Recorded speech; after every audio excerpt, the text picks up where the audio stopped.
من الإسكندرية، حيث البدايات البسيطة بدأ عمر مرموش رحلته. بين زحمة الشوارع وصخب الملاعب الصغيرة ولد حلمه الكبير. كرة القدم كانت أكثر من مجرد لعبة، كانت نافذته إلى العالم. بداياته مع وادي دجلة وتألقه في الدوري المصري. مع وادي دجلة شق طريقه إلى القلوب المصرية. مهاراته وسرعته جعلته اللاعب الذي يمكن أن يغير نتيجة مباراة بلحظة واحدة. ثم انتقاله إلى فولفسبورغ وتألقه في الدوري الألماني. ترك مرموش وطنه وذهب إلى ألمانيا، حيث التحديات مختلفة والفرص أكبر. مع فولفسبورغ أثبت نفسه وسط الكبار ولم يتراجع خطوة إلى الوراء.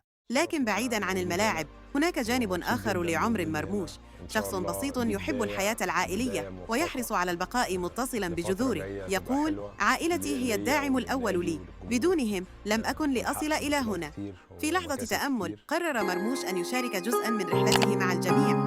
كتابه الأول الذي يحمل عنوان رحلتي إلى الحلم لم يكن مجرد قصة نجاح رياضية، بل رسالة إلهام للشباب أن الإصرار والعمل الجاد هما مفتاح تحقيق الأحلام. وعندما يكون بعيداً عن الملاعب، يحب عمر الأكلات المصرية الأصيلة. الكشري بالتأكيد على القائمة، الفتة لا غنى عنها، لكن المدهش أنه أصبح أيضاً مغرماً بالأكلات الأوروبية.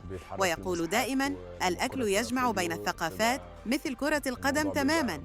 ومع إعلان انضمامه إلى مانشستر سيتي، العالم كله بدأ يتحدث عن موهبة مصرية جديدة تحت قيادة بيب غوارديولا. مرموش الآن في أفضل مكان لصقل موهبته وتحقيق المزيد من الإنجازات. عمر مرموش ليس مجرد لاعب كرة قدم، بل قصة إلهام ونجاح. من الإسكندرية إلى مانشستر، رحلته مستمرة وحلمه لم يتوقف. مرموش I feel comfortable in all positions, and wherever I play, I will always try to give my all to help the team.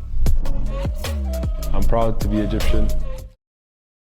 مرموش الآن في أفضل مكان لصقل What my country موهبته has وتحقيق representing my المزيد من country here in الإنجازات. a club like this عمر was مرموش something I always ليس dreamt مجرد of. لاعب كرة قدم، بل قصة إلهام. My last 2 seasons were great, but it's just the beginning for me.